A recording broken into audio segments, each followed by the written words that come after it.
Graça e a paz, meus queridos irmãos. Peço para você abrir a sua Bíblia, Salmo de número 16. Vai parecer que eu e o pastor combinamos aqui, mas a gente não combinou não. Hoje nós vamos meditar e refletir em como o Senhor é o nosso único refúgio. Jesus se dentro.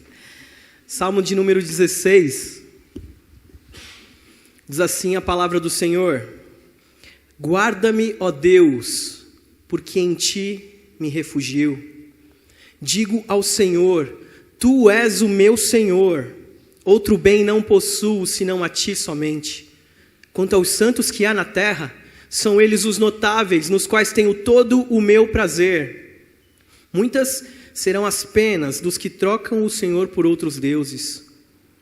Não oferecerei as suas libações de sangue, e os meus lábios não pronunciarão o seu nome. O Senhor é a porção da minha herança e o meu cálice. Tu és o arrimo da minha sorte. Caem-me as divisas em lugares amenos. É muito linda a minha herança. Bendigo o Senhor que me aconselha, pois até durante a noite o meu coração me ensina. O Senhor, tenho sempre a minha presença. Estando Ele à minha direita, não serei abalado. Alegra-se, pois, o meu coração e o meu espírito exulta. Até o meu corpo repousará seguro. Pois não deixarás a minha alma na morte, e nem permitirás que o teu santo veja corrupção. Tu me farás ver os caminhos da vida, e na tua presença a plenitude de alegria. Na tua destra, delícias perpetuamente. Até aqui a palavra do Senhor.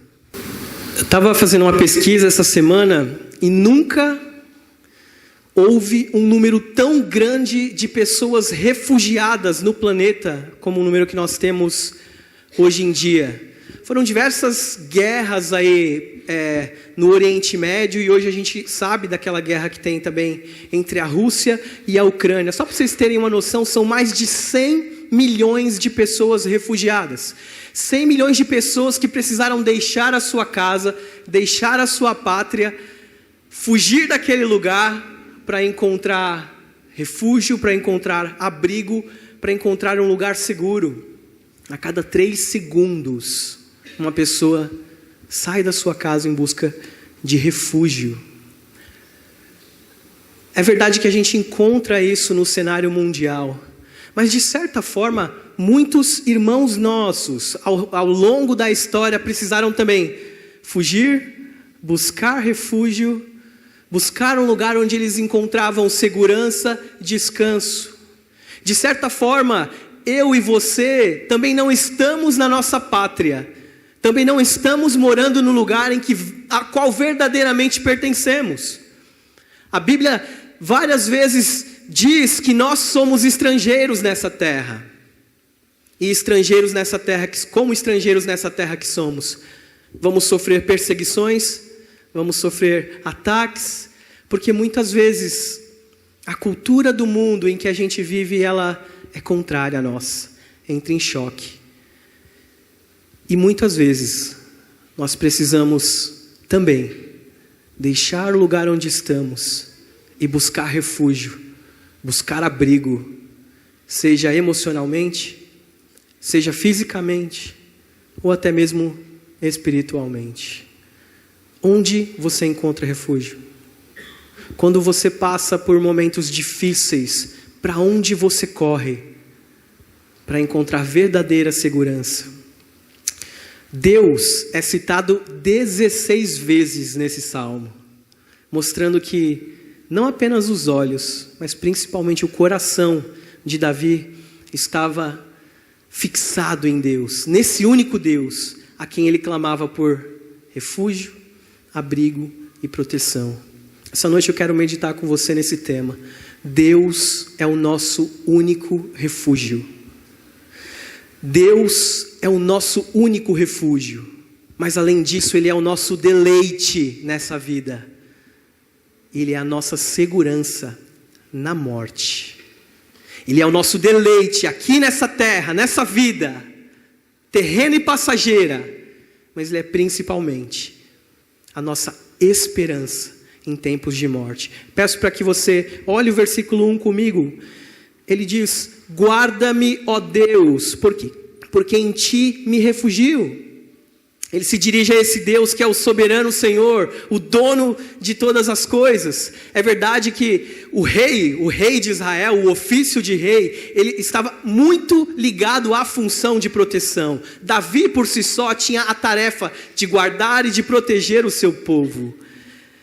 Mas é a esse Deus que rege, que governa o universo, a quem ele se dirige em busca de refúgio e em busca de abrigo.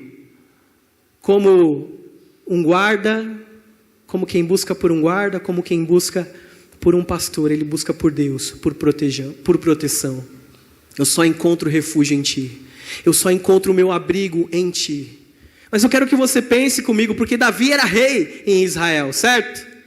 Davi era rei. Ele possuía um palácio, possuía exércitos poderosos, ele possuía homens valentes à sua disposição. Davi mesmo tinha vencido um urso, um leão e um gigante. Ele mesmo tinha vencido.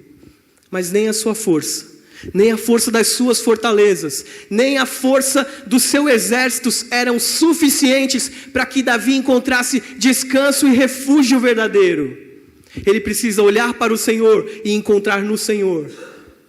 Assim como uma criança que, quando está com medo, corre para os braços do seu pai.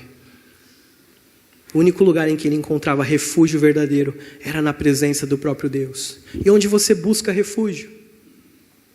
Onde você corre em busca de refúgio?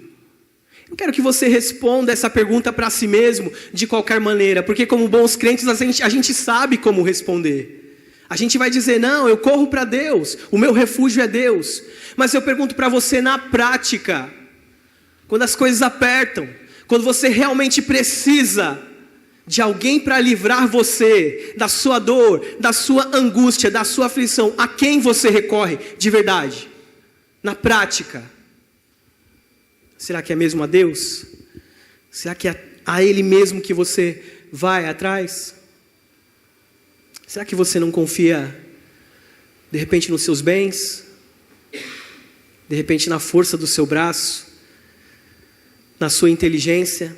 Na sua capacidade de ser, como a gente diz na gíria, de ser safo, de resolver os seus problemas, dar o seu jeitinho?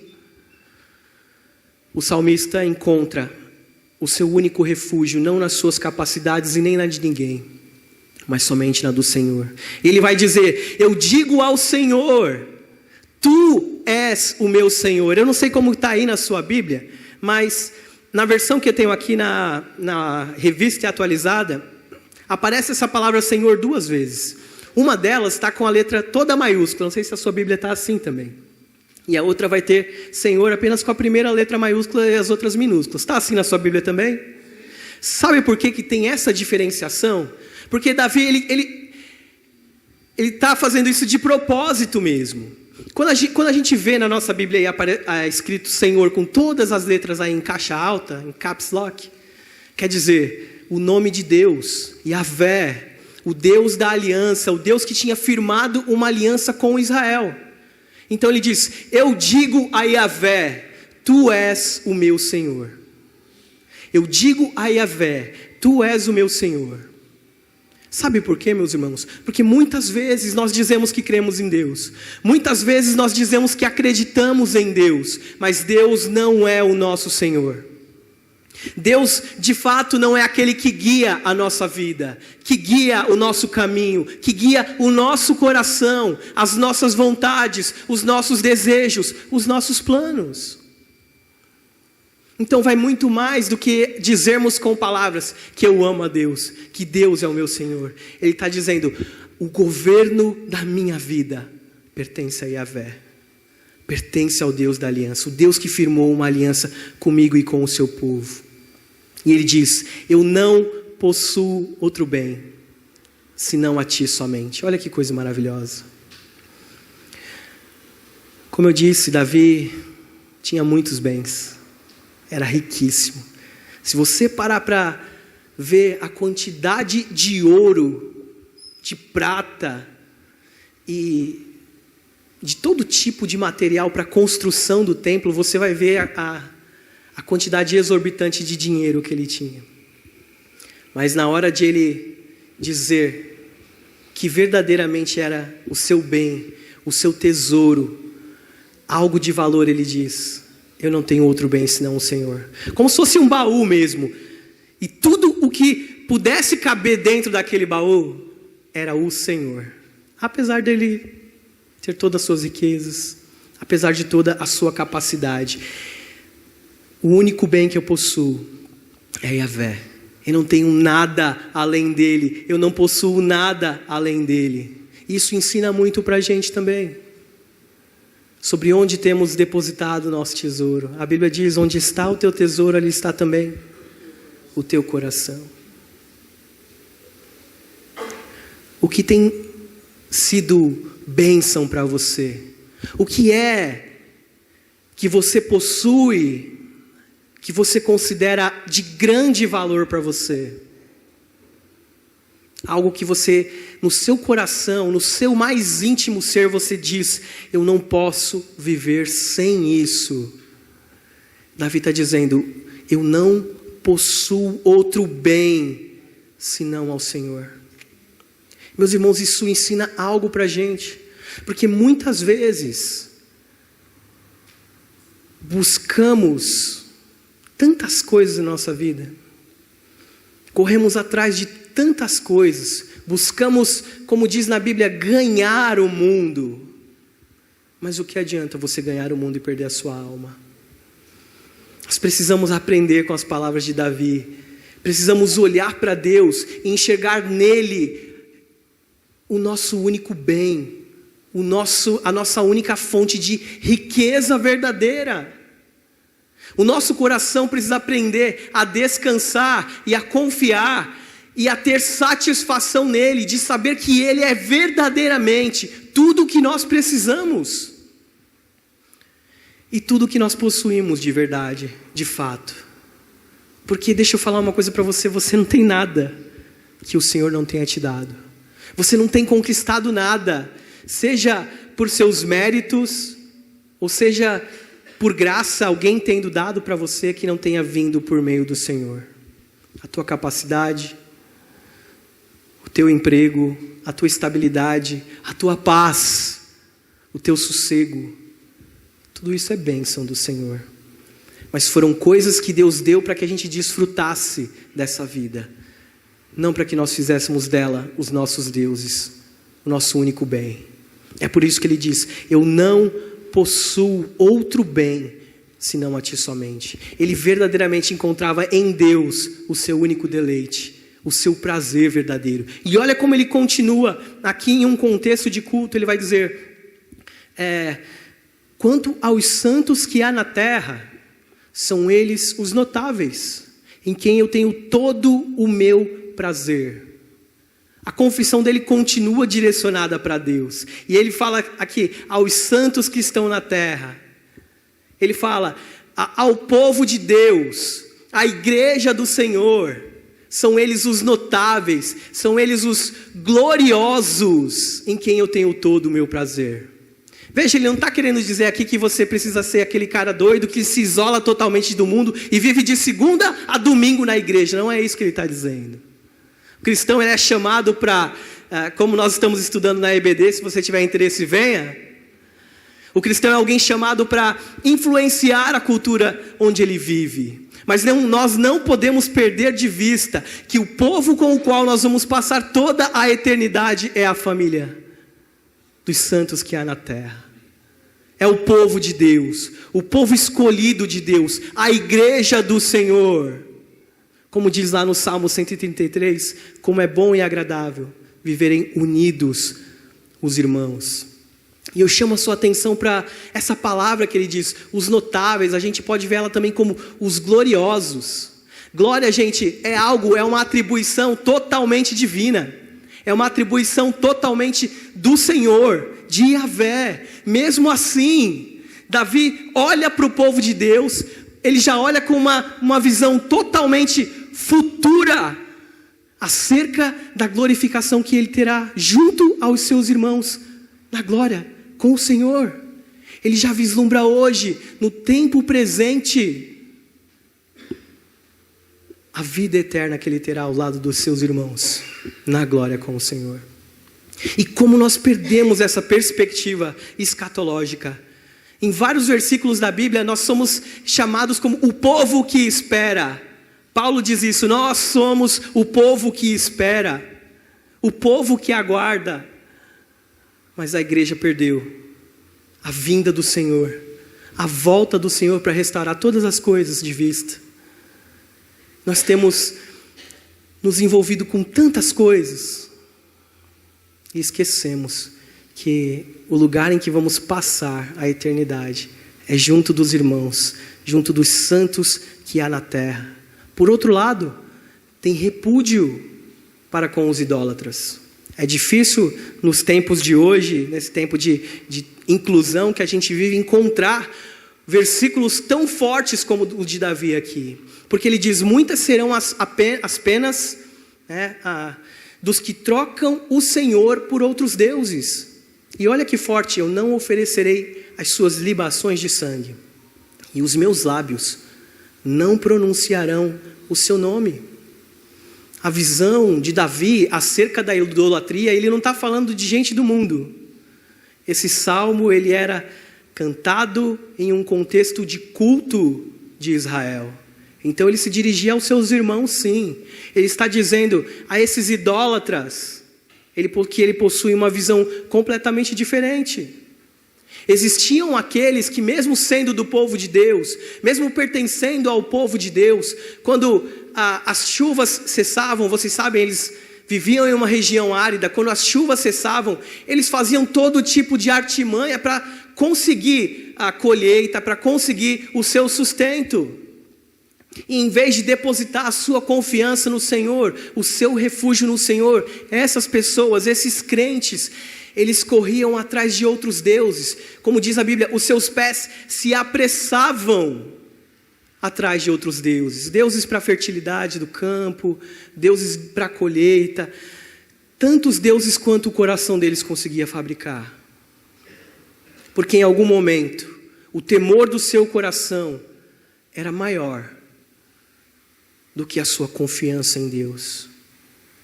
Essa foi a mesma acusação do profeta Jeremias, Jeremias capítulo 2, versículos 12 e 13, ele diz, espantai-vos disso, ó céus, horrorizai-vos, ficai estupefatos, diz o Senhor, porque 2 males cometeu o meu povo. A mim me deixaram o manancial de águas vivas e cavaram cisternas rotas que não retêm a água.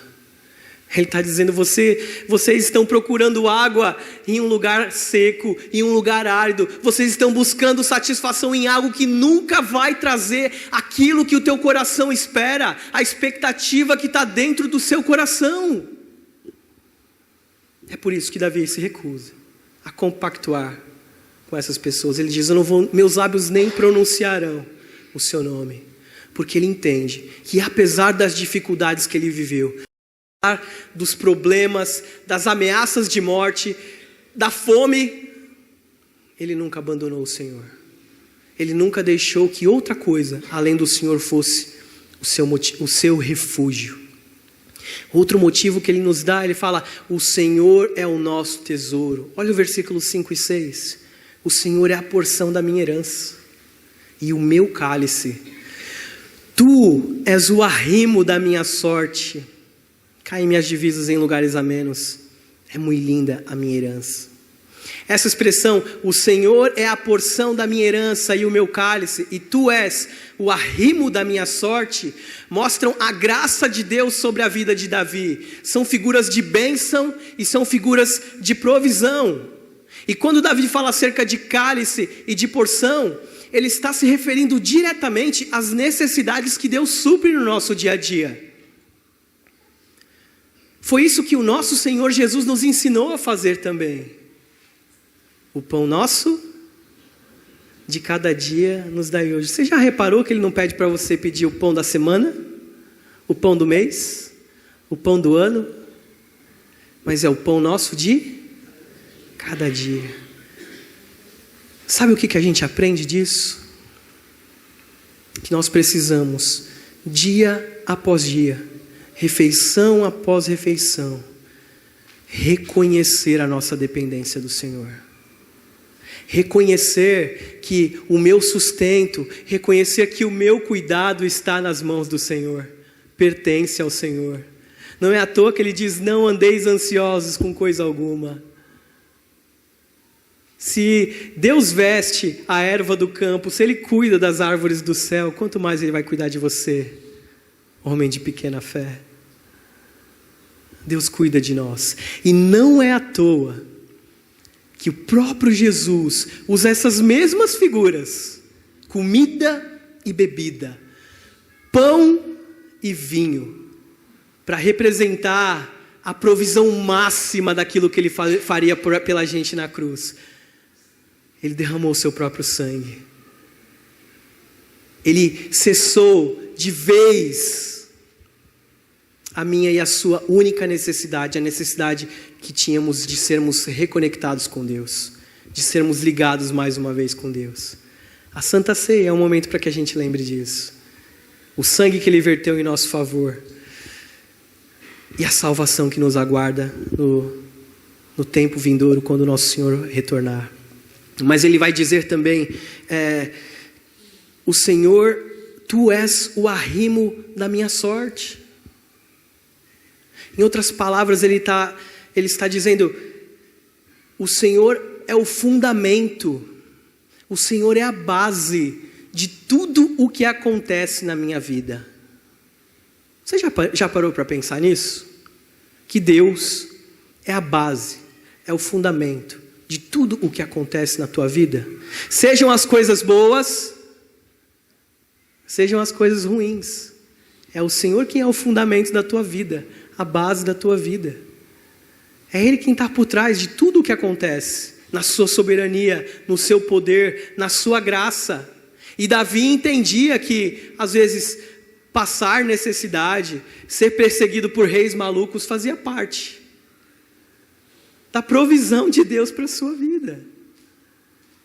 Ele não olhava para Deus e reclamava, nossa, eu sou tão fiel ao Senhor, faço tudo tão certinho, Deus, mas o Senhor fica me mandando problema, fica me mandando luta, esse cara aí fica me perseguindo. Não, de modo nenhum. Ele olhava para essas coisas e ele entendia que, seja em tempos bons ou seja em tempos ruins, era Deus quem providenciava aquilo que ele precisava.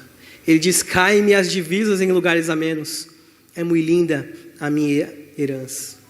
Não necessariamente apenas coisas boas aconteciam com ele. Ele entendia também que todas essas coisas promoviam crescimento para a sua vida e para o seu coração. E crescimento do Senhor dói. Muitas vezes, as coisas que acontecem na vida para o nosso crescimento são muito dolorosas, afligem nossa alma, quebram o nosso ser, mas elas nos ensinam a viver debaixo da dependência de Deus. Elas nos ensinam que a força do nosso braço não é suficiente e que a gente precisa ir para alguém, recorrer a alguém mais forte para trazer segurança para o nosso coração. E ele vai dizer também que a vontade do Senhor é a sua conselheira. Olha o versículo 7.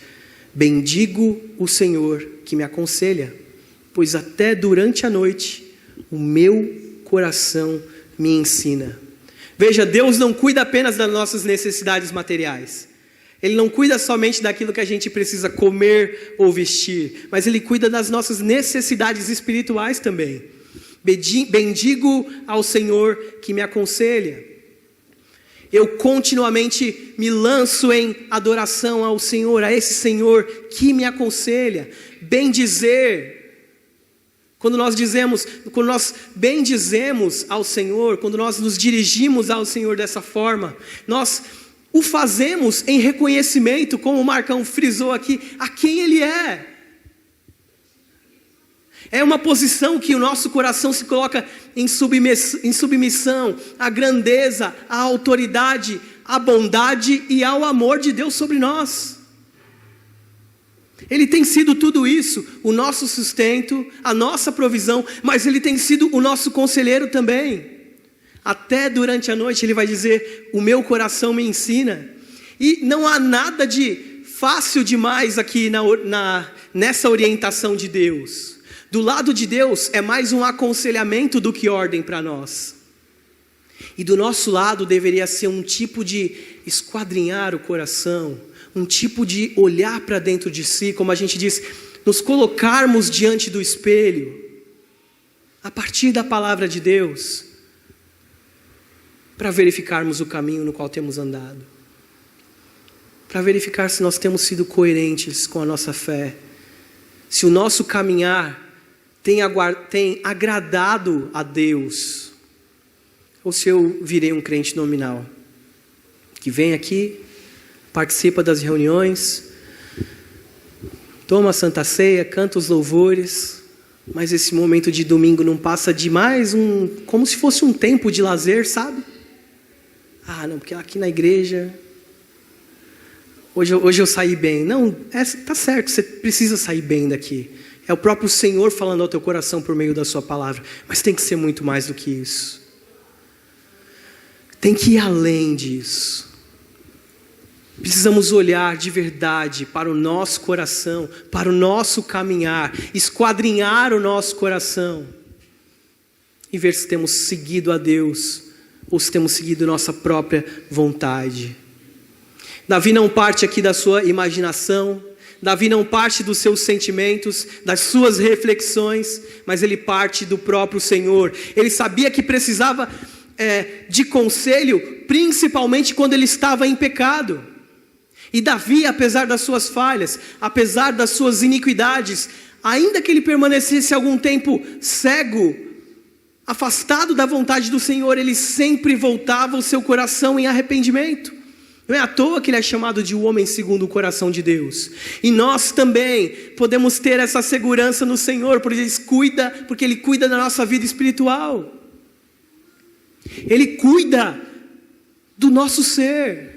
E da mesma forma que Ele te dá o pão de cada dia, Ele cuida da tua caminhada cristã, Ele cuida da tua santificação, e Ele vai enviar a palavra dEle para te disciplinar quando for necessário, para te colocar no caminho correto quando for necessário, para te colocar no caminho reto quando você se desviar. É por isso que a gente não pode partir do nosso próprio coração, do nosso próprio entendimento, para nos voltarmos ao Senhor. Como aquelas pessoas que falam, quando eu estou muito afastado, falam, não, olha, primeiro eu vou acertar a minha vida, depois eu volto para a igreja. Jamais! Isso jamais vai acontecer, porque a sede do teu coração nunca vai ser voltada para Deus. Vai sempre ser para as suas próprias vontades, para o seu próprio querer. É por isso que eu não posso partir de mim mesmo, mas eu preciso desesperadamente daquele que é o maravilhoso conselheiro. Para mudar meu coração, para tocar no mais íntimo do meu ser, a forma de andar segundo o coração do Senhor e não segundo o meu próprio coração. Além de o Senhor ser o nosso deleite nessa vida, o nosso prazer nessa vida, Ele é também a nossa esperança na morte. Além dele ser o nosso deleite na vida, Ele é a nossa esperança também na morte. O Senhor é a nossa proteção. Olha o versículo 8. O Senhor, tenho sempre a minha presença. Estando Ele à minha direita, eu não serei abalado. E aqui ele declara mais uma vez a firmeza da sua fé. E ele usa aqui duas expressões que falam sobre proteção física mesmo. Primeiro ele diz, o Senhor, eu tenho sempre à minha direita. Eu coloquei o Senhor à minha direita, à minha frente, como se fosse o meu escudo, como se fosse a minha proteção. E você precisa aprender a fazer isso também na sua vida. Não buscar proteção no teu dinheiro, no teu trabalho, na força do teu braço, mas aprender que o Senhor é quem protege você. O Senhor é quem cuida de você. Ele diz, o Senhor à minha direita. Eu tenho sempre a minha direita, eu não serei abalado. Ele sabe que caminhar ao lado do Senhor é certeza de vitória. Não essa vitória que as pessoas pintam hoje aí. Não estou falando desse tipo de vitória. A vitória que Ele já conquistou por você na cruz. Eu já disse uma vez, se você precisasse de pão, Ele te daria pão. Se você precisasse de roupa, Ele te daria roupa. Mas a sua maior necessidade era um Salvador. E foi isso que Ele te deu. O Senhor Jesus, pela tua vida. E nós não seremos abalados. Nós não cairemos em adversidades. Nós não fraquejaremos. Nós não seremos derrotados. Como aquela certeza de Paulo em Romanos, que nem morte, nem vida, nem anjos, nem principados, nem forças do presente ou do poder ou do porvir, nem poderes, nem alturas, nem profundidade, nem qualquer outra criatura poderá nos separar do amor de Deus. Ele é verdadeiramente a nossa proteção. É Ele quem você precisa colocar à sua frente. É dele quem você precisa caminhar ao lado. Mas, às vezes não é isso que nós fazemos. O nosso coração tem buscado refúgio em tanta coisa. Em telhados de papelão. Telhados de vidro. O problema disso, meus irmãos, o problema de colocarmos a nossa segurança em qualquer coisa que não seja o Senhor, é porque um dia você vai se frustrar. E você vai se frustrar de verdade. E o seu chão vai cair. Mas quando você firma os seus pés no Senhor, apesar da dificuldade, você permanece de pé. Você permanece firme e inabalável. Porque você possui uma certeza que nem morte e nem vida pode te afastar do amor dele. Porque ele também é a nossa certeza, a certeza da nossa salvação. Ele vai dizer: alegra-se, pois, o meu coração, e o meu espírito exulta, até o meu corpo repousará seguro. Isso não quer dizer que nada de ruim vai acontecer com o crente. Isso não quer dizer que crente não vai sofrer. Ele acabou de pedir pela proteção do Senhor. Ele sabe que ele vai sofrer algumas dificuldades. Mas a conclusão natural dele é exultar de todo o seu ser, de toda a sua alegria. Porque ele sabe que o Deus que cuida do seu corpo na vida, também vai cuidar do seu corpo na morte. E apesar da gente estar lidando com um assunto tão delicado, é tão chato às vezes falar sobre isso, né? Sobre morte. Recentemente perdemos um pastor Ciro, alguém tão querido. E ainda é tão perturbador quando você tenta falar sobre isso com alguém, sobre essa certeza, sobre essa segurança que nós precisamos ter. Mas eu entendo porque nessa vida com hora marcada para tudo, né? Hora marcada para ir no dentista, hora marcada para começar o culto, para entrar numa repartição pública, a gente não tem hora marcada com a morte. A gente não sabe. Pode ser hoje, pode ser amanhã, pode ser daqui 10 anos. Nós não sabemos. E isso traz desespero. O fato de não controlarmos o nosso futuro e o nosso destino, às vezes pode ser desesperador para o nosso coração. Pode trazer esse tipo de preocupação sobre nós. Mas Davi tem a consciência de que a vida dele não termina no sepulcro. Não termina na sepultura. E até diante do maior temor que qualquer homem pode ter, do último inimigo que nós temos a ser vencido, com a sua fé firmada em Deus, ele pode encontrar segurança, consolo e descanso na sua salvação. Assim, ele não apenas repousa hoje, no tempo presente, sabendo que Deus cuida de todas as suas necessidades, mas ele repousa também no futuro, no porvir, até a eternidade. Pois não deixarás a minha alma na morte, e nem permitirás que o teu santo veja a corrupção. Ele está afirmando que apesar de morrer, ele não vai ser abandonado na sepultura. Os nossos irmãos que morreram não serão abandonados na sepultura. Ele vai dizer: e nem permitirás que o teu santo veja a corrupção. Só que o teu santo, o teu fiel não se remete a Davi, mas a outra pessoa específica. No Novo Testamento, essa passagem aqui do Salmo 16 é citada mais 2 vezes, uma em Atos 2, por Pedro, e também por Paulo em Atos capítulo 13. E todos eles aplicam este salmo ao nosso Senhor Jesus Cristo. Esse salmo, ele tinha um lugar especial na pregação apostólica. Assim, o Deus do pacto, na sua sabedoria, na sua soberania, na sua providência, dá para Davi, para todos os santos de todos os tempos, dá para nós, para mim e para você, descanso e uma alegria eterna. A obra de Cristo permite que nenhum dos nossos santos fique eternamente em um estado de corrupção, de deterioração. A mesma certeza que Paulo insiste: se Cristo ressuscitou, é vã a nossa fé. Se a nossa esperança em Cristo se limita apenas a esta vida, nós somos os mais infelizes dos homens. E ele continua: mas de fato, Cristo ressuscitou dentre os mortos, sendo ele as primícias dos que dormem.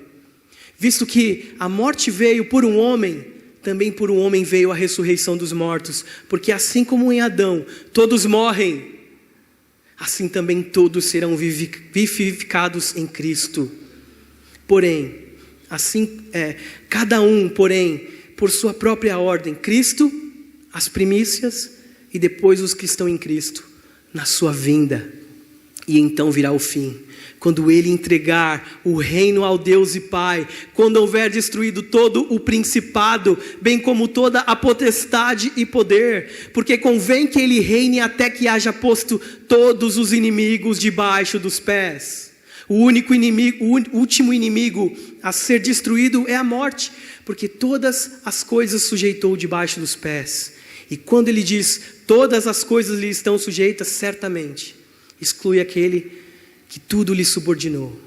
Quando, porém, todas as coisas lhe estiverem sujeitas, então o próprio Filho também se sujeitará àquele que todas as coisas lhe sujeitou, para que Deus seja tudo em todos. Repare que as palavras de Paulo afirmam que a ressurreição de Cristo é o que dá conforto e sentido para a nossa vida. Essa tem que ser a nossa sensação, a certeza de que nós encontramos refúgio também nos dias maus, também diante da morte, porque não morremos como aqueles que não têm esperança, mas morremos como aqueles que estão em Cristo. E essa passagem aponta diretamente para Jesus, aquele de quem Davi era apenas uma sombra. Como Pedro mesmo vai dizer, Davi morreu. Davi viu a sepultura, o túmulo dele está até hoje entre nós. Mas Cristo não, ele não está mais entre os mortos, ele ressuscitou. Um dia o nosso corpo também vai ser ressuscitado. Um dia nós desceremos à sepultura, mas gloriosamente, da mesma forma que o Senhor ressurgiu, assim também nós ressurgiremos com ele. Pedro em Atos disse que este Senhor, este Jesus, este Rei, reina sobre a vida e reina sobre a morte. É por isso que o meu e o seu coração podem exultar da mesma forma que Jó, porque eu sei que o meu Redentor vive. E por fim se levantará sobre a terra. Depois de revestido esse corpo da minha pele, em minha carne verei a Deus. Vê-lo-ei por mim mesmo. Os meus olhos o verão e não outros. De saudade desfalece o coração dentro de mim. Nós precisamos apresentar essa esperança àqueles que estão desesperados, meus irmãos.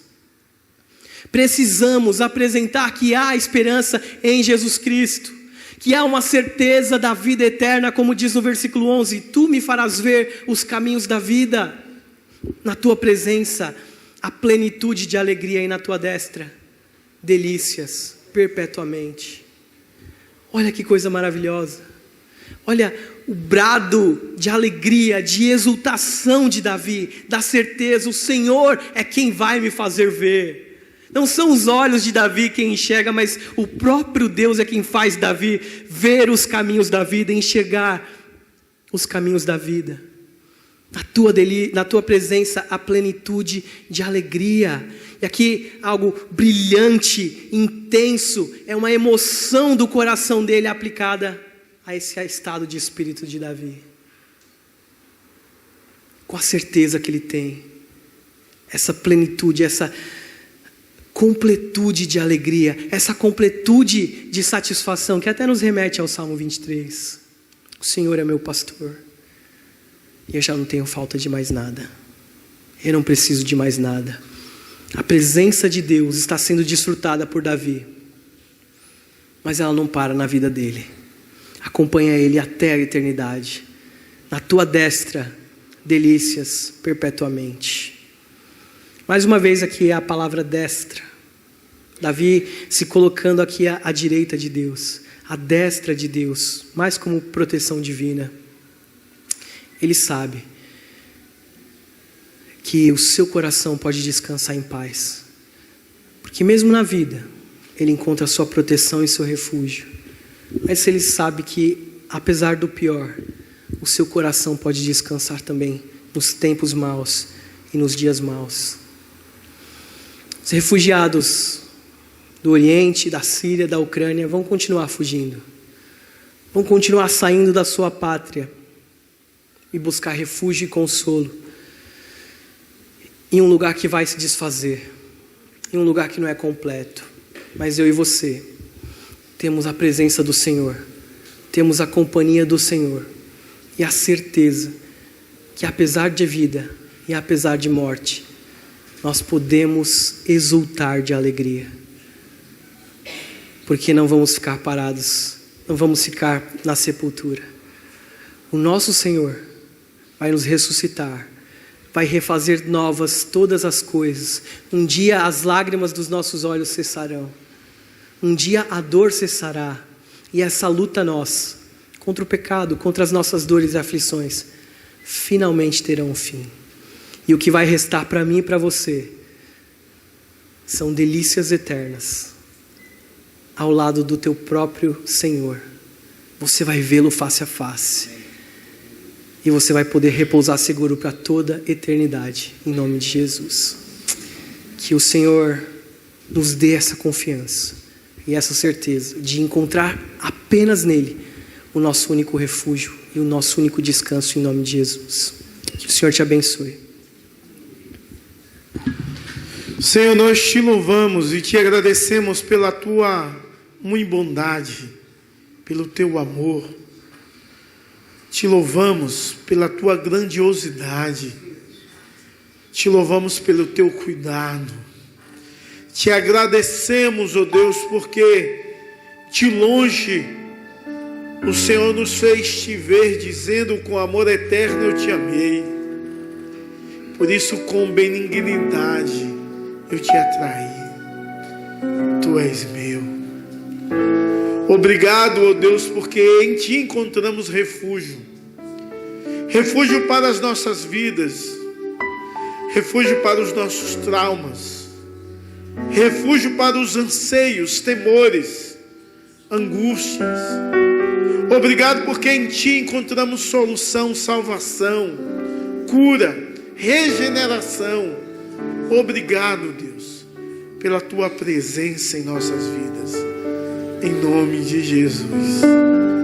Amém e amém. Que a graça do nosso Senhor e Salvador Jesus Cristo, que o amor de Deus, o nosso eterno Pai, a comunhão e as consolações do Divino Espírito Santo seja sobre você e sobre todo o povo de Deus espalhado sobre toda a face da terra, hoje e para todo sempre.